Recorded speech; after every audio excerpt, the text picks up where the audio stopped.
So we're halfway done our course. Our next unit, the official title for it in curriculum is Quantitative Relationships and Chemical Changes.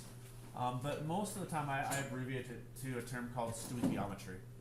Have you guys ever heard that term before? Did Lav talk about stoic at all?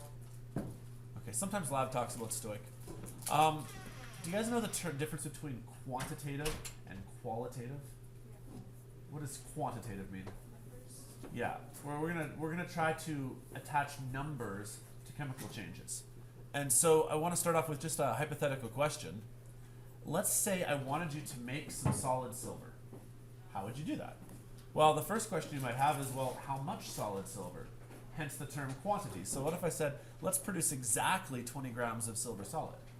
Well, is there just one way of making silver solid in a chemistry lab? Say, well, no, there's probably lots of ways of making silver solid. Here, I'll write out an example. We could take silver nitrate. We could add it to, let's go with solid zinc. I'm going to make this aqueous. Do you guys know what sort of reaction might happen here if we started with these two reactants? Good, single replacement. So what should happen then is the zinc should go with the nitrate. That would look like this. And you'd be left over with Ag by itself. Should be solid silver. Ta-da! I have found a way to make solid silver. Silver's pretty valuable, right? I actually have this chemical in my lab.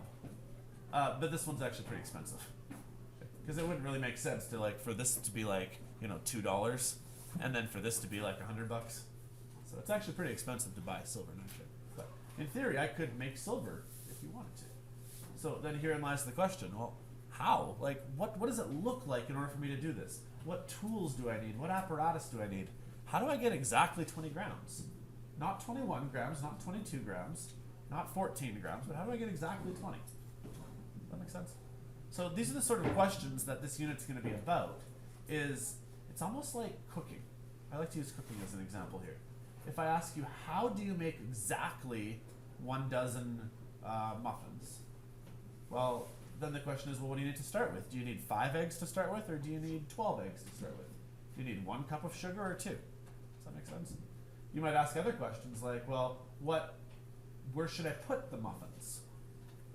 Well, probably you're going to put them in, cupcake tins. But you could use those little wrapper things.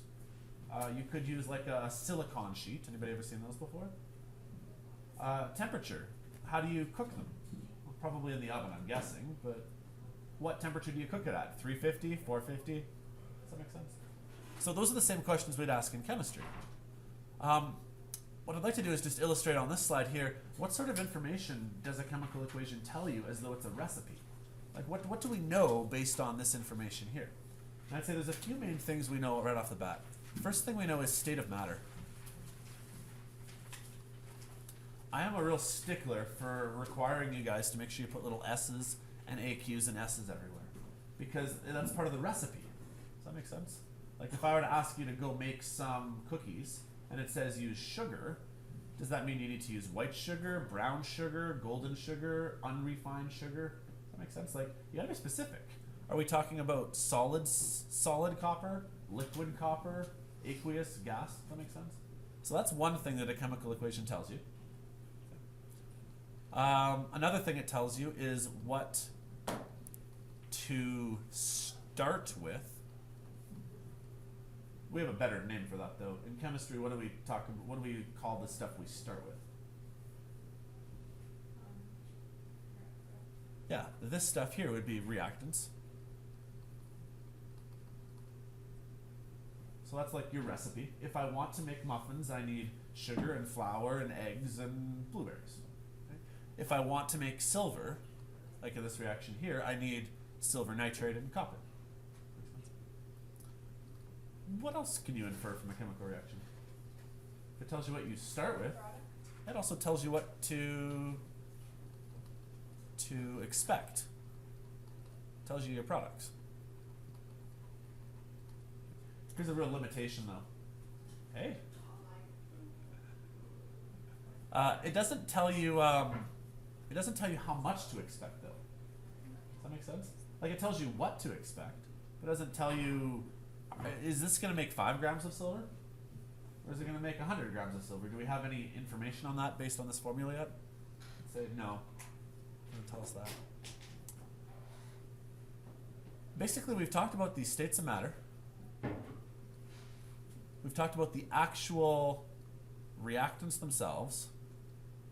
We've talked about the actual products themselves. There's the last thing. It tells you coefficients. And I might call that a recipe. These are the coefficients. Basically, it says if you have 1 thing of copper, you're going to need 2 things of silver. Does that make sense?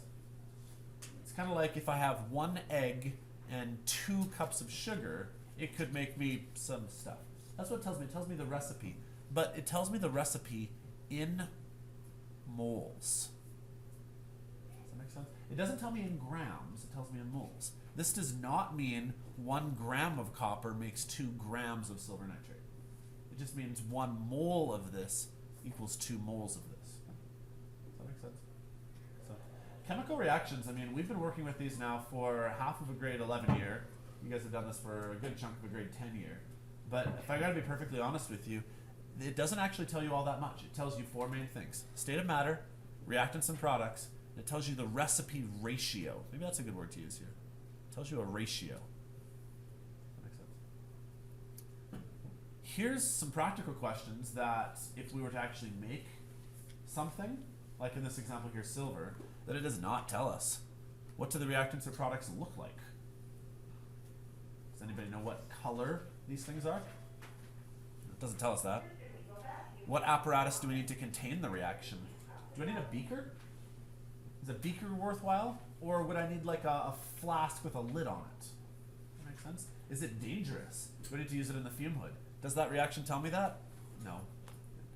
How much should I use? Should I use 5 grams and 10 grams? 1 gram and 2 grams? It doesn't tell me anything about mass. Okay. Here's a good question. Does the AgNO3 really need to be aqueous? Maybe a good example in terms of cooking would be it tells you that you're supposed to use sugar. My wife, she tries using applesauce instead of sugar in recipes. You ever heard of someone who would like mess with the recipe a little bit and be like, well, it says I'm supposed to use this, but I don't have that. Can I use this instead? Would it still work? Does that make sense? Here's a good question. Here's another question. Will all of the reactants be consumed or will there be leftovers? So you have to bear with me. I have like a nasty cold today. I've got like a runny nose and weeping eyes. Another question. How long will it take? Think about cooking. I put it in the oven for 12 minutes. Do I put it in the oven for 3 hours? I mean, is it muffins? So, yeah, 10 minutes. Is it a roast or a turkey that's going to require hours? Some chemical reactions happen fast. Let me think of an example of a chemical reaction that happens almost instantaneously. Combustion's a great example. Right? You turn over your car, combustion happens right away. Rusting, on the other hand, takes years. It takes a long time for rusting to happen. You guys know these terms, endo and exothermic.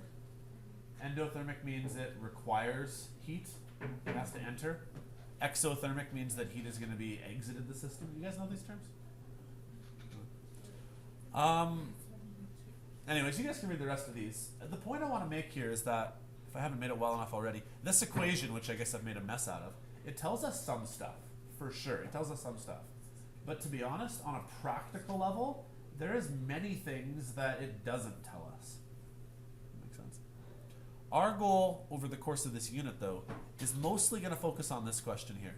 How much product should you expect?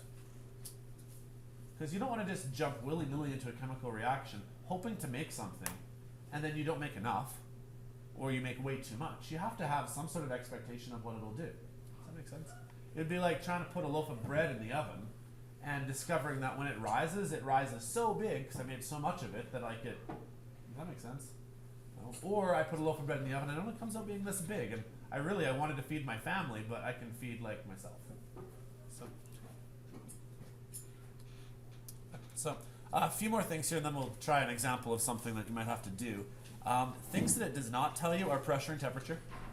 So just so you guys are aware, if I don't tell you otherwise, we're going to assume that all reactions are done at SATP. Give or take. Quick review then, what is SATP for those conditions? 100 kPas, not 100 degrees Celsius. 23 degrees. 25 degrees Celsius. Yeah. If we do an experiment in the lab here, it's not going to be quite those conditions. Normally, like lab conditions are like maybe 23, 24 Celsius. And we worked with pressure this last unit. The local atmospheric pressure in Fort Macleod is going to be about 91 maybe, but that's pretty close. That makes sense. So, it also doesn't tell you a process. All it tells you is like before and after, but sometimes there's actually intermediary steps. So for the most part, we're just going to assume that those intermediary steps don't matter, but they could exist. It also doesn't tell you progress, and it tells you nothing about these three main things, and this is what we're going to focus on: mass, liters, and molarity. Mass is measured in grams. Liters is, I guess, liters. Do you guys remember what molarity is from our first unit? Moles over liters, yeah. Molarity is moles over liter. It's a measure of concentration. So our goal today and the next couple of days is to work on that recipe concept of, well, how much should we use? Should we use 5 liters? Or should we use 2 liters? Should we use 20 grams or 3 grams? Should we use 5 moles per liter or 2 moles? Does that make sense? So when I talk about quantitative chemistry, we're really focusing on being able to attach some numbers to this and work with those. And to be honest, one of the reasons why I schedule my course the way I do is I've been subtly teaching you guys stoichiometry as we've been going along. So we've actually been working on those skills. I've just never called it this before. So hopefully I can show you that we've actually been doing this already. You guys can read. I'm gonna fast forward. I'm taking too long here. The first thing I want to talk about is what's called a net ionic equation. Sometimes in chemistry, reactions will only occur in water. We've actually already kind of talked about this in our first unit, the idea that we might need to dissolve stuff into an aqueous format. Do you guys remember the terms dissociation and ionization? Okay. Here's an example of AgNO3 aqueous. Well, what does the aqueous part mean? Well, it means it's either going to have Ag plus ions or NO3 minus ions. And here we could have Na plus ions and Cl minus ions. I found a picture here that maybe can help illustrate my point. Imagine that we reacted these two aqueous things together and it made AgCl solid and NaNO3 aqueous again. There's something called a spectator ion, which is an ion in a solution that are really not part of the reaction. You guys think like spectators where like if it's a sporting event, there's the athletes on the field who are actually doing something, and there's the spectators on the sidelines who are just watching. Who in this example here is just watching and didn't actually do anything? Somebody pick one out? Something that didn't actually react? Yeah. Look, here NO3, we started with it.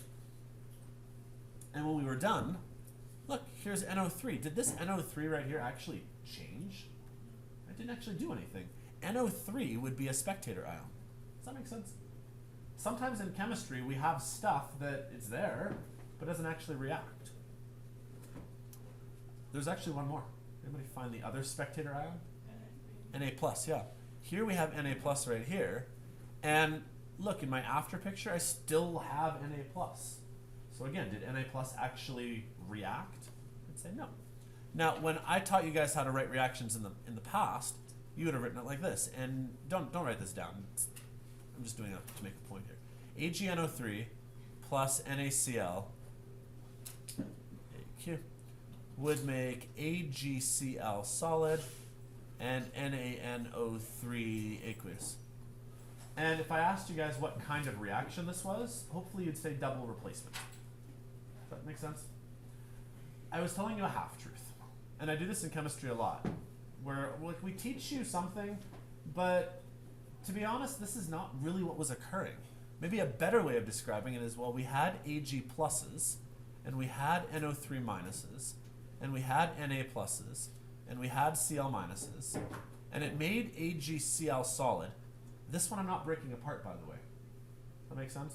The aqueous ones I'm splitting up. The solid one I'm not. It also made Na plus. It also made NO3 minus. I'm going to skip the aqueous, but normally should write them. You know how in math, if you have something on both sides of the equations, you can kind of cancel it? Same thing applies in chemistry. Look, here's an NO3, spectator ion. I'm going to cancel it. That seems logical, doesn't it? And here's an Na plus on this side, and it's on this side. So what is actually the equation that was occurring? Well, the actual equation was Ag plus, aqueous, was reacting with Cl minus, aqueous, to make AgCl solid. So in grade 10, you guys learned to call this double replacement.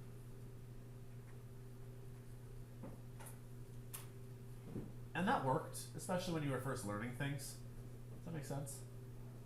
But I told you were taught a half-truth, because that's not really what's occurring. What is really occurring is this. And we have a name for this. We call this a net ionic equation. Does that make sense? Where really, was NO3 actually a reactant that was necessary? Not really. Was Na plus a necessary reactant? Not really. Could I have done this exact same equation, but rather than it being NaCl, what if I had done LiCl? Would that really have affected anything? I'd say, well, no, because the LiCl just means you would have had LiNO3. Well, that cation of sodium really wasn't necessary. And I had a question back here. I just want to point it out here. There was the question of, does AgNO3 really need to be aqueous? Maybe you could ask a different question saying, did it really need to be NO3? Or could it have been something else? Kind of like that substitution idea in cooking where my wife tries to use applesauce rather than sugar. Will the reaction still work? Sure. Does that make sense? So one of the things I may then ask you to do is to write a net ionic equation. So here's one below. Why don't you guys see that you can try this one? You guys want to try it yourselves? Or you want me to do it still? Okay, so think about solid stuff as having to stay as solid stuff. But aqueous stuff could break up into pieces. So compare to what I just did on the previous slide here. If it's aqueous, break it up into a plus and a minus. See how this guy was aqueous? Break it up into a plus and a minus. If it's solid, well, you can't actually do anything with it. And then this one's aqueous, break it up into plus and minus. If there's something on both sides, cancel it. Kind of like you would in math. This would be single replacement. But this is not actually what's occurring. This was my half-truth. Try to tell me what's actually occurring. So give it a try. I'll do it in a minute or two here.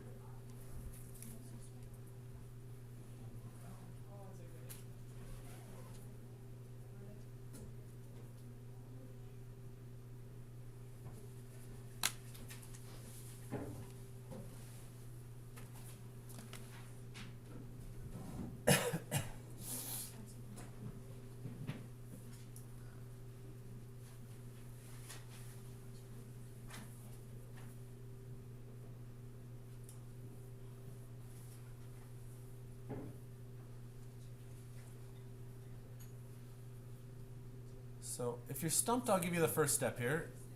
Zinc solid is not really going to change. But this copper sulfate was aqueous. And in our first unit, we learned that aqueous things can dissociate into, say, like copper 2 plus, still aqueous, and SO4 2 minus, also aqueous. And on the other side here, you'll have copper solid. That's not going to change, I guess. But then this guy right here being aqueous can split up into zinc 2 plus, still aqueous, and SO4 2 minus, also aqueous. Does that make sense so far? So, and basically I'm splitting this guy up into pieces and this guy I'm splitting up into pieces. So then from a chemistry point of view, think like cooking. Is there something here that really wasn't relevant? Well, that didn't actually change from one side to the other? Yeah, SO4. Does that make sense? So in grade 10, to make things simple to start with, and hopefully you agree that it made sense to teach you, this thing is single replacement. But is that actually what was occurring? Not really. This SO4 was kind of pointless. didn't actually do anything. So our net equation would be zinc solid plus copper 2 plus aqueous turned into copper solid and zinc 2 plus aqueous. And this would be called a net ionic reaction. I'll just abbreviate this thing up here. So one thing I could ask you then is, did this have to be SO4? No.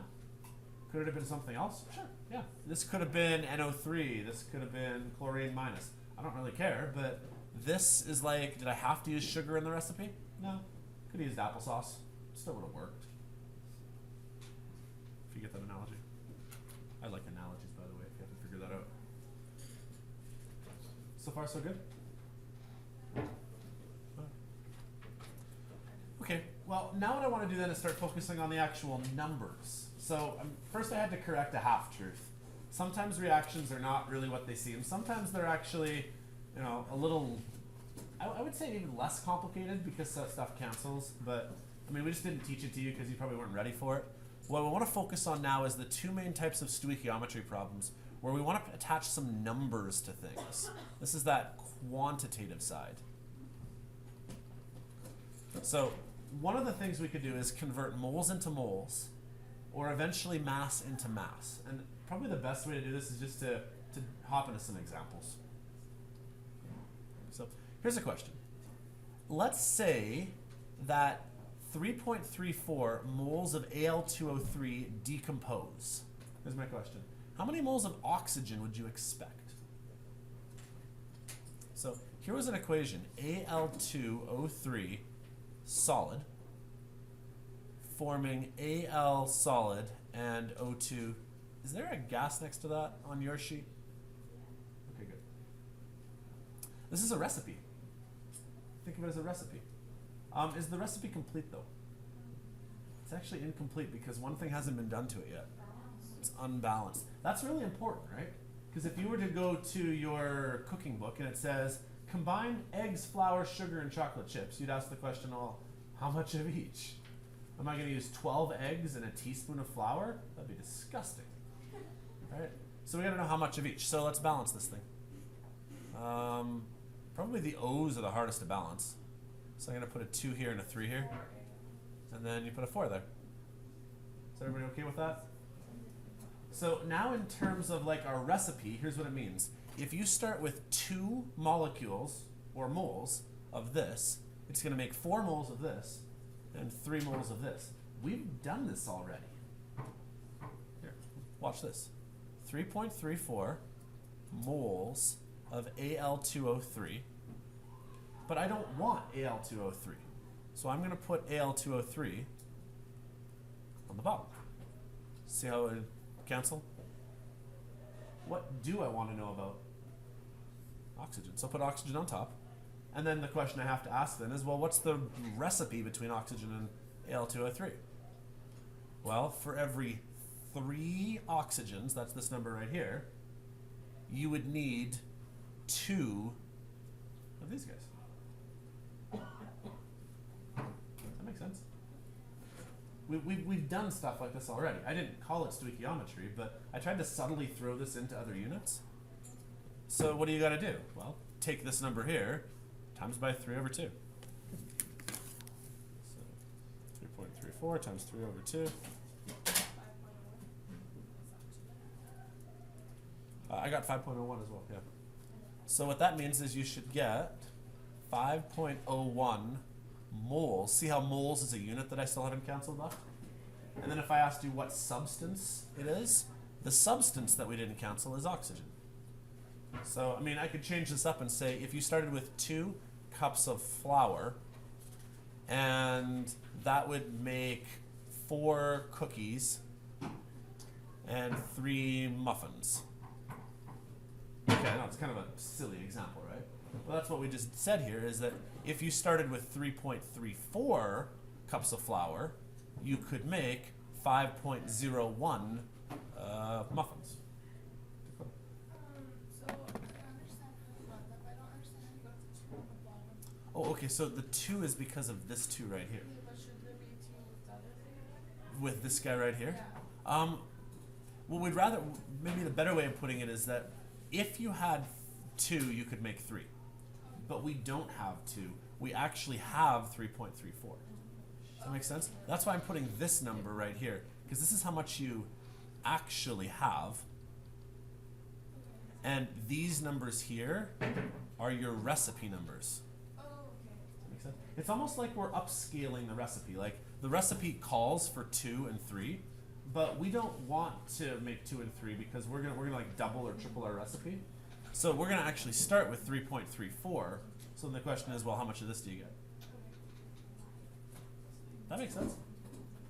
Okay. Okay. Let's try some more examples here.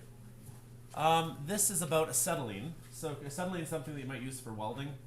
And here's an equation about how it welds. C2H2 adds to oxygen, it combusts, makes CO2 and water. So first step here, is my recipe complete? I mean, I have states of matter, that's great, but I haven't balanced it yet. So start by balancing. So, yeah, we'll need a 2 in front of the CO2 to, for sure.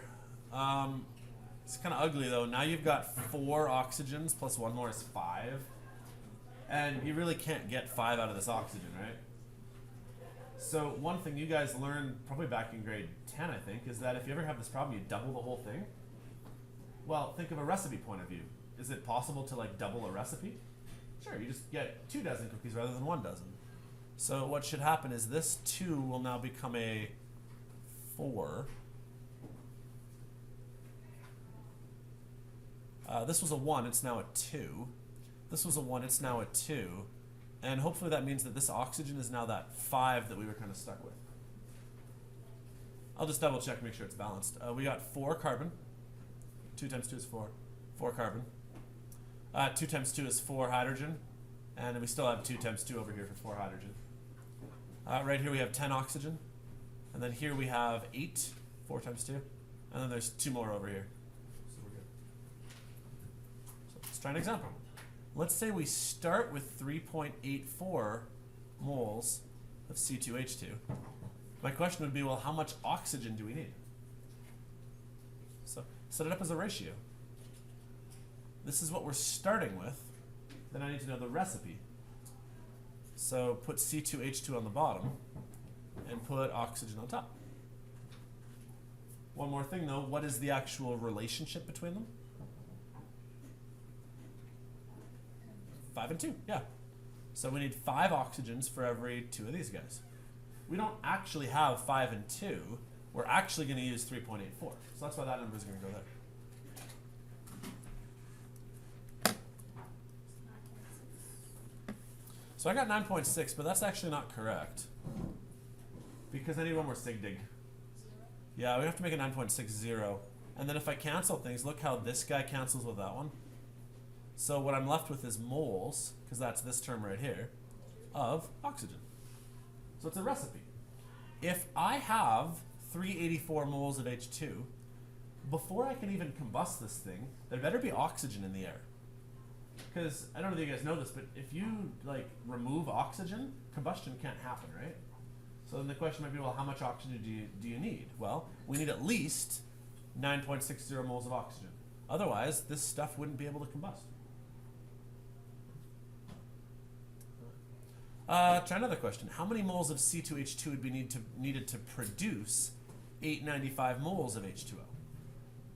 So, start with what you know. We want 895 moles of H2O. This is a little different now. How should I set my fraction here? What goes on the bottom? H2O, yeah, because we need it to cancel, right? What are we looking for? C2H2. So it's almost like we're working backwards. I'm asking you, well, let's say we wanted to make water.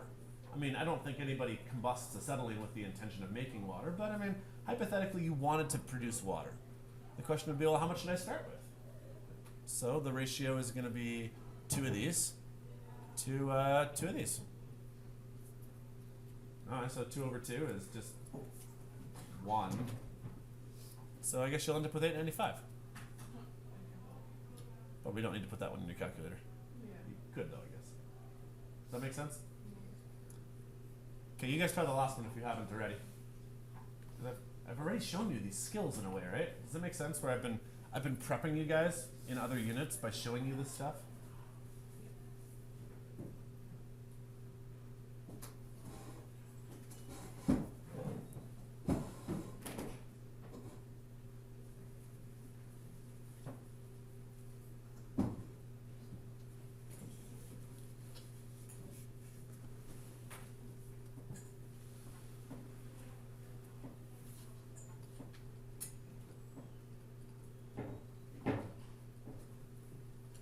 So this last question maybe is an environmental kind of question. Let's say you burn some C2H2.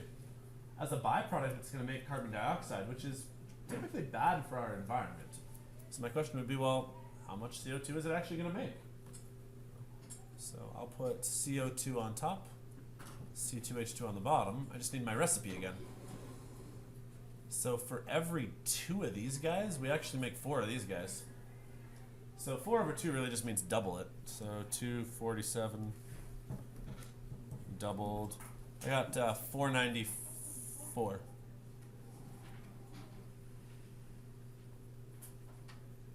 Does that make sense? You guys can follow that? Okay, cool. We're okay though? Well, back on this slide here, I said there are 2 main things we do. One is mole to mole. But here's our problem. We have no way of measuring moles in a chemistry lab. But think back to our gases unit. Whenever we had that formula PV equals NERT, this was moles. Usually we had to convert moles into something tangible we could measure, which was grams. That's our next goal, is to try to not work from moles and moles, but work with something we actually can measure, which would be grams. How do we convert moles into grams, though? What do we need to do that? Your molar mass. And often I would say, well, you need a molar mass, but you need a molar mass of what? You're always going to want to ask yourself that question, because you don't want to use the wrong molar mass, obviously. Does that make sense? So let's try some examples on this one here. I'll just hop into the example here. Mass to mass conversions. Before we start, here's an equation, by the way.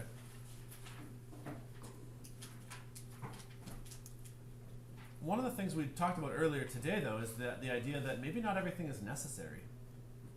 We could probably do some canceling. Why don't we try doing that first before we hop into the mass part? Could I break stuff up? Yeah. Sure. Actually, this said it was unbalanced, though. I want to balance it first. What do I need to do to balance it? 2 in front of Fe is not a bad start. We're going to need a 3 in front of this guy to take care of, see how there's 3 sulfates there? We're going to want 3 sulfates there. And 3 in front of copper, that should take care of it. And if I wanted to, I might be able to suggest, well, I don't think I actually need everything here. So I could, and you get better at this, you need 2 iron solids. Here, this means you're going to need 3 copper 2 pluses, and you're going to need 3 sulfate 2 minuses. See how this 3 right here? When I broke it into pieces, I gave the 3 to both of these numbers because you get 3 of each of them. Really what's happening is 3 things are actually going to break apart into 6. But that's okay. That's like that Barbie doll analogy I gave of like my daughter ripping toys apart. There's 3 things collectively. Kinsey Ann rips them apart, and now there's actually 6 pieces because she's ripped into pieces, right? That's going to make iron. What version of iron is this going to make? The 2 or the 3 version? 2. Because of this 3 right here, it's going to be the 3 plus version. But I'm going to need to have a 2 right here, because you see how this 2 right here kind of applies to this guy? We're going to need 2 of them. You're going to have SO4. But see how there's a 3 afterwards? Means you're going to have 3 of them. And we need 3 coppers. Solid. Out of curiosity, anything cancel? Sulfate. You probably could have guessed that before you even wrote the equation, I'm thinking, right? Sulfate was kind of irrelevant. Why isn't there things that matter on this? I was being a little lazy. I should write them everywhere here. AQ, AQ. So I guess if I had to write my final actual equation, it would be I need 2 iron solids to react with 3 copper 2 plus aqueuses. It would make 2 iron aqueuses and 3 copper solids. So I now finally have a recipe. Does that make sense? So let me walk you through how something like this might look then to solve for the mass to mass conversion. Because that's ultimately my goal is to work on now. Rather than going moles and moles, I want to work with mass and mass. So what's the only number I have to start with? I mean, I was only given one number here. Okay, so let's start with this. 10.1 grams, and that was of iron. Now that being said, grams of iron is not very useful. But I could convert grams of iron into moles of iron by doing something like this. Put moles on top, grams on the bottom. You see how I can cancel grams? So then the question is, well, where does that number come from? Well, it's a molar mass. Molar mass of who, though? Of iron. All right, so what's iron's molar mass? Good, okay, 5585. Now at this point right here, I don't want to actually type it in my calculator yet. I want to do this all at once. What units do I now have? Well, I have moles of iron. Well, we just talked about how to convert a mole of something to a mole of something else. We use our recipe. So now I might recommend, well, let's get rid of this iron right here by putting iron on the bottom. What are we wanting to find out about?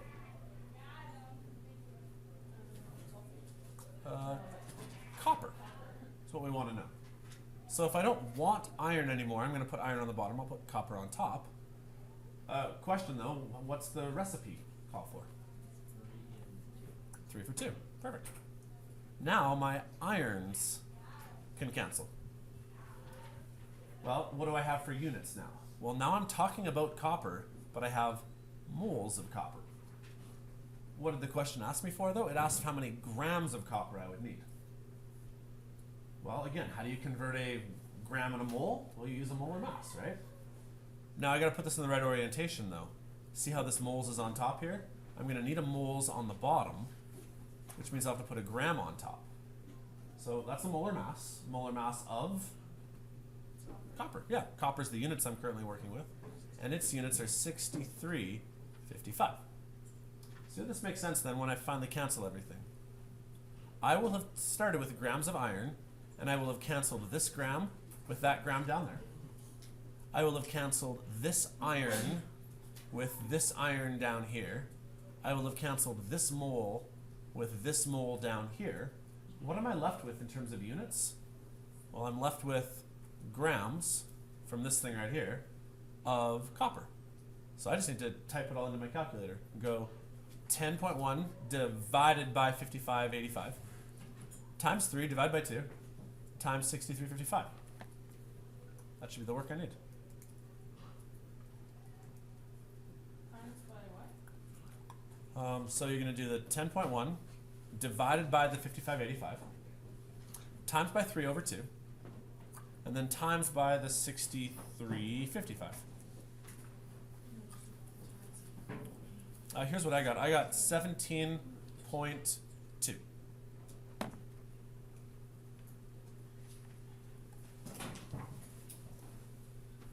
I was subtly trying to teach you guys this over the course of the year so far. And hopefully you kind of picked up on this kind of looks familiar, only what we're going to do in this unit is take it to the extremes. We're often going to have a lot of things going together getting canceling. And you can make this go on and on for forever if you really wanted to. You could say there's grams of X, moles of grams, you could cancel that, and then you could have Y over X and cancel that, and then you could have liters over moles and cancel that, and then you could have grams over liters and cancel that. This is stoichiometry. So I've actually kind of been showing you this as we've gone along. Does that make sense? Give me a thumbs up or down or somewhere in the middle. How did that take? Did that work well? Cool, okay, that wasn't bad for first time. Okay, let's try another example here then. I think I have just enough time to finish this one, right? This is our last example. We did good today. So here's an equation. It's a recipe for silicon computer chips. First question is, could we do anything with this to simplify it? Well, this guy's liquid. Are we allowed to split up liquids? No, unfortunately we can't. Solids we can't split up. I guess I could split this guy up right here. What would it accomplish though? Nothing. So don't bother with it. So we do need to make sure it's balanced though. Is this thing balanced? It's not. Everything was balanced but chlorine, so I've got to do this to balance the thing. So I skipped over a slide. I want to go back to that slide. This is a great thing to maybe write down somewhere, at least to start with. It usually looks like this. I'm going to give you grams of A. You're going to use a molar mass to get moles. You're then going to use coefficients to get moles of something different. And then you're going to reuse a molar mass, but now it'll be a different molar mass.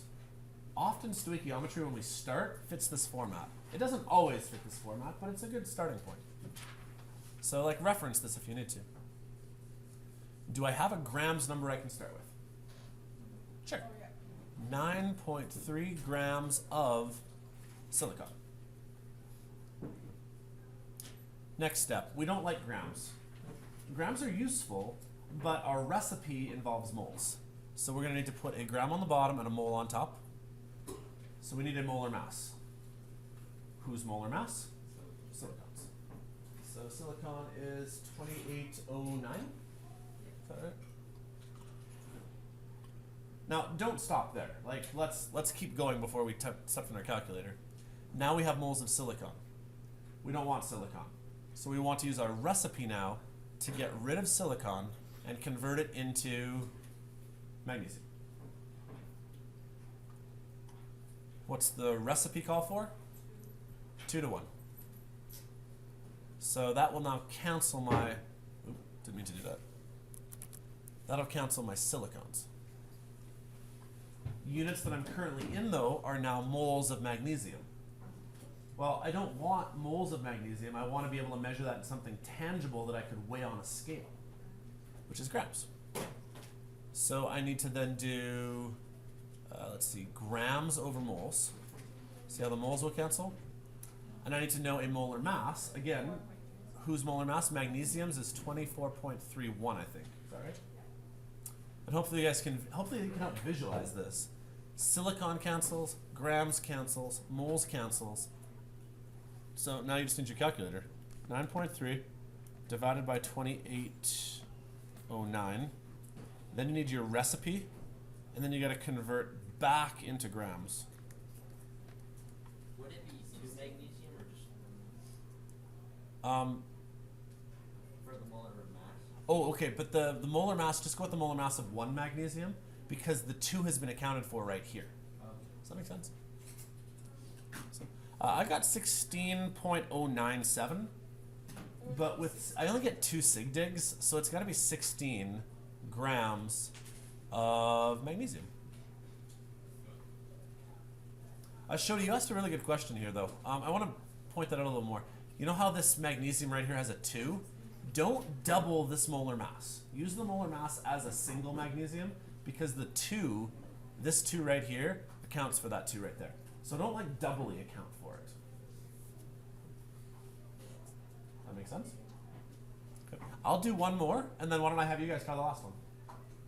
So now we want grams of SiCl4 with the same grams of silicon. So I'll start it off. 9.3 grams of silicon. Is this next step going to need to change from last time? I mean, it's still needing to cancel the grams into a mole, and we're still talking about silicon, so that doesn't really even change. But the next step does. What does this thing need to look like now? Yeah, we're going to need the SiCl4 on the top, and we're going to need just the Si on the bottom. What's that relationship? I guess 1 over 1. And then last step, we do need to get back into grams again. It's almost like you have to go from grams into moles so that you are now allowed to use your recipe. And then after you've used your recipe, pardon me, then you have to reconvert back into grams again. Because moles is what the recipe comes in, but grams is what we can measure things in. So we do need silicon tetrachloride's molar mass though. So I'm going to write that over here. We need silicon, which was what, 2809. And then we need chlorine, which is 3545, but you need 4 of them. 169. Thank you. Eyes blinking again.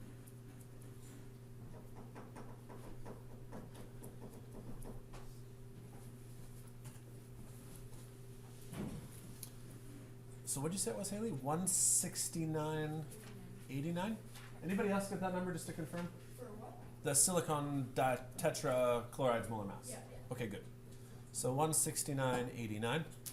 And then hopefully everything cancels. Like this silicon will cancel with that one. This mole will cancel with this mole. You'll be left with grams of silicon Cl4. So calculator time. 9.3. Still dividing by 2809. Timesing by 1 over 1 is kind of dumb, so I'll skip that. 169.89 I times by. I got 56 grams. That make sense? Okay. Why don't you guys try the last one? So I mean, I've done a whole bunch of examples now. See that you can handle the last one without my help.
Okay, so hopefully your stoichiometry, that's what we call this, by the way. Just as a, it doesn't actually shorten it, I guess, because it's a pretty long word. Sometimes we call it stoich.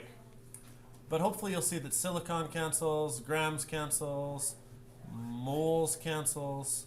I got, I didn't get an answer. 9.3 divided by 2809 times 2 times 95.21. Anybody else get 63 grams for this? Yeah. You got 63? Okay, one more thing I want to show you, and then we'll call it quits for the day.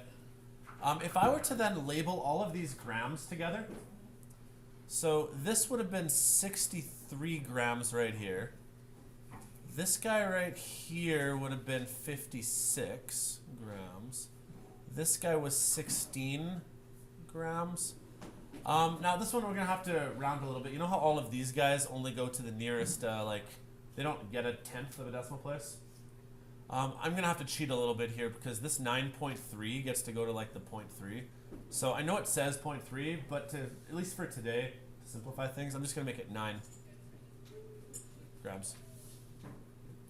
Add these two reactants together. You would have started with 56 plus 16. You would have started with 72 grams. There is a rule called the law of conservation of mass. If you start with 72 grams, you should end with, let's try it, 63 plus 9, 72 grams.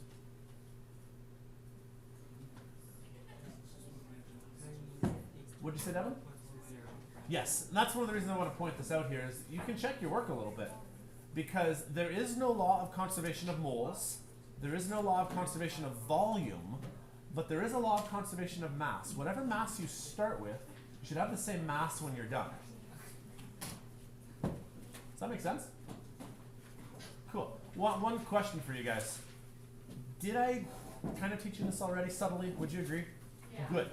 Okay, good. If you agree, that's really good, because a lot of kids find this to be the really hardest unit, and I always try to do like little things in the previous units so that if you've already practiced canceling units, it's not that bad. Now that being said, this is a very basic level Stoic question where it goes grams to grams. We will eventually throw new twists at you where we might throw in liters, we might throw in moles per liter, we could throw in other units, for example. Okay? So eventually we will make it more complex. But if you can understand the concept of how to cancel units, you can solve anything so long as you can set it up properly. So let's call it quits. The bell's going any second here. On Monday then, I guess we'll do a work day. So there are some practice questions on a sheet on my website. Maybe print those off. And then Monday we'll do a practice day to make sure you guys have the hang of this. And then Tuesday we're going to hop right into our first lab. Oh yeah, if you have stuff to hand in, throw it in the folders there.